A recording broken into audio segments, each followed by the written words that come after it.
Hey there everyone, welcome to FJX 2000 Productions and another episode of Let's FJ. In today's episode, I will be explaining the ins and outs of different FJ Cruiser lifts and everything I know or have learned from years of research and from lifting and leveling my own two FJ Cruisers. As I have mentioned in past videos, on the FJ Cruiser forums, I am the one who wrote the complete lift comparison thread detailing every option out there on the market as far as different FJ Cruiser lift components and kits go. In that comparison thread, I show the different lift kits and suspension components that are actually offered from each company, and give other details relevant to potential buyers.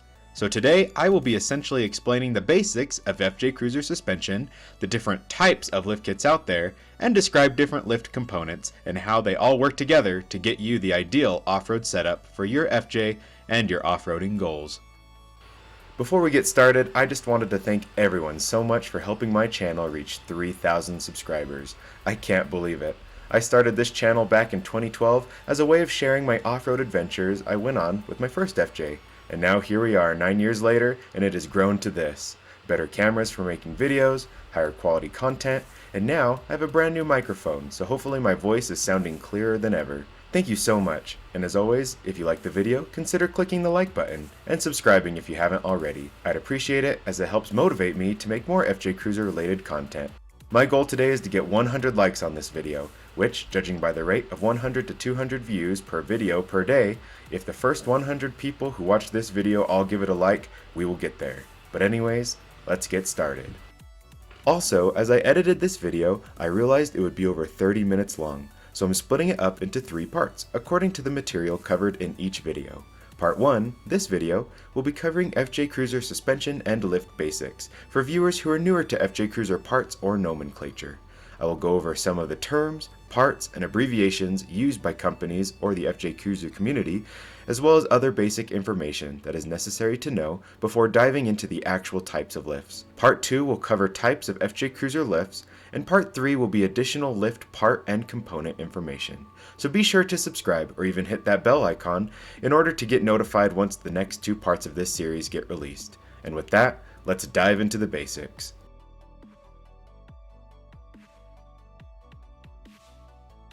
Independent front suspension, abbreviated as IFS, is the term used for the type of suspension the FJ Cruiser has from the factory in the front. It simply means that the front suspension components are able to perform independently on one side versus the other. This is different than what large trucks or Jeeps have, as they are usually equipped with solid front axles, and whatever happens on one side has an impact on the other side as they are directly connected. FJ Cruisers have solid axles in the rear, however, making an overall suspension setup better suited for maintaining driving quality on the road, yet still capable enough to tackle obstacles off-road and make travels on rough roads smoother. I myself have noticed that my pace on trails is quite a bit quicker than my friends driving Land Rovers, Jeeps, or other trucks, since they have solid axles both in the front and the rear, and it makes for a much more bumpy and jarring ride compared to my FJ with its IFS setup. Sway bars are the components of a car's suspension that help minimize body roll when cornering on road. They connect one side of the vehicle's suspension to the other side, so that as the vehicle turns, the bar resists the sway of the vehicle's body using torsional forces to force one side up and the other side down. This is great for maintaining the controlled feel for on-road driving, but for maximum off-road agility of the suspension, each side needs to move completely independently from the other, and the sway bar is the only component that keeps the IFS from truly being independent. For this reason, many FJ owners looking to increase the off-road prowess of their rig remove the front sway bar, thus allowing for the full range of movement on both sides of their front suspension, without it being limited or acted against by the sway bar. Some owners will also remove the rear sway bar as a way of getting more travel out of their rear axle, but keep in mind, without any sway bars, the body roll of the FJ when cornering will be much more noticeable, and the FJ may feel a little more loosey-goosey on the road, and the control and overall safety of the vehicle will be decreased. But plenty of FJers who have removed one or both of the sway bars get used to it and generally have no complaints if they're doing it for off-roading. Do keep in mind that enough stress on sway bar components can cause sway bar links to bend or break, which is a large reason why many people remove their sway bars in the first place. Shocks are the part of the suspension that look like a piston and provide controlled dampening and resistance to the suspension using internal gases or oil-like fluids. Coils, springs, or coil springs, are the coiled metal parts that actually provide the lift and are responsible for the height of the vehicle. The control arm, also referred to as the A-arm, is a part of the independent front suspension and is sort of a C-shaped, A-shaped, or wishbone-shaped suspension component.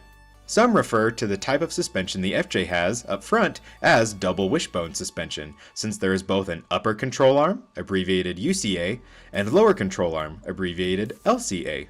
Both the UCA and LCA move and work in conjunction as the suspension goes up and down, and they attach to the top and bottom of the spindle, which supports the wheel. Control arms are not to be confused with the rear links, which attach to the rear axle.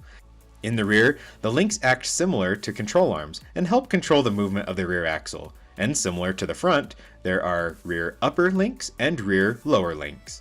But there is also a panhard bar, also called a track bar or track rod, that attaches to the rear axle and helps limit side-to-side movement.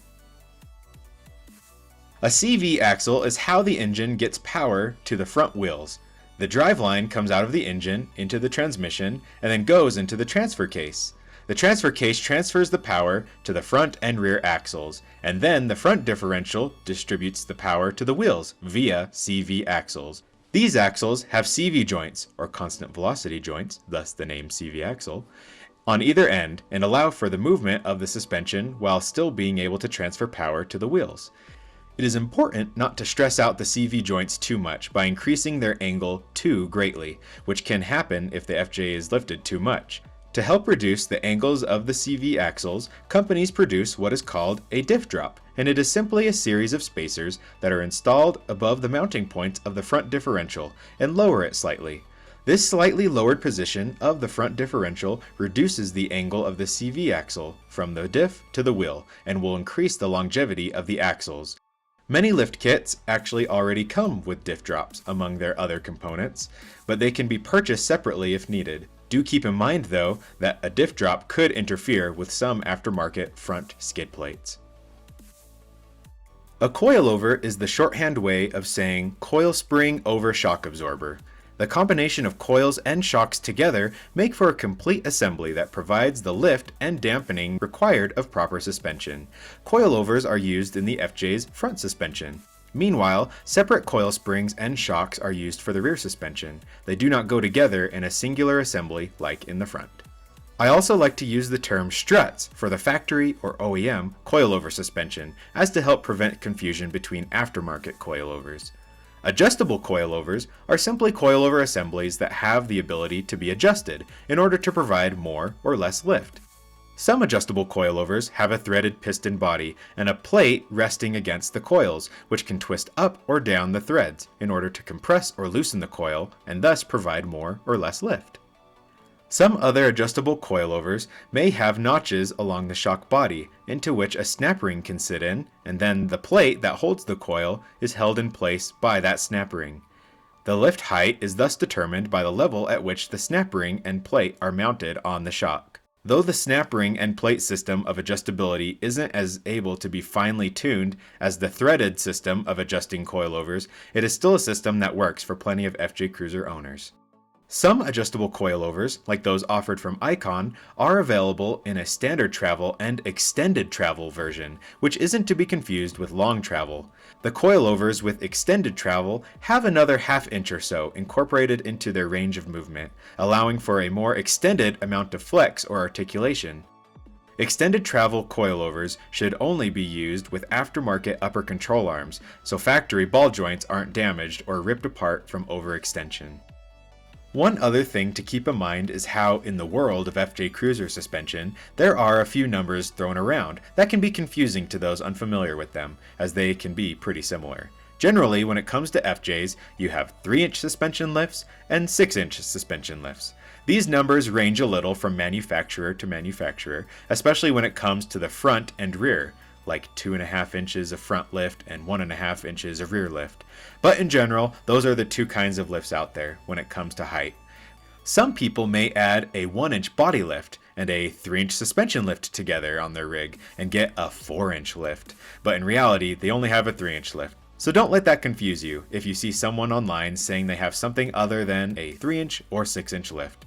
Shocks can come in a variety of diameters too, with some brands measuring the diameter in millimeters and others using inches. Be careful when looking at 2-inch or 2.5-inch shocks, as this refers to the diameter, not the lift achieved from that part. And now with the basics out of the way, be sure to stay tuned for the next part of this video series, where we finally dive into the types of FJ Cruiser lifts. Once it is released, I will be sure to add links to this video's description and pinned comment in order to help people navigate between the videos. Or maybe it'll appear as the next suggested video. But either way, if this video helped you, please leave a like and subscribe for future videos all about FJ Cruisers. Thanks for watching.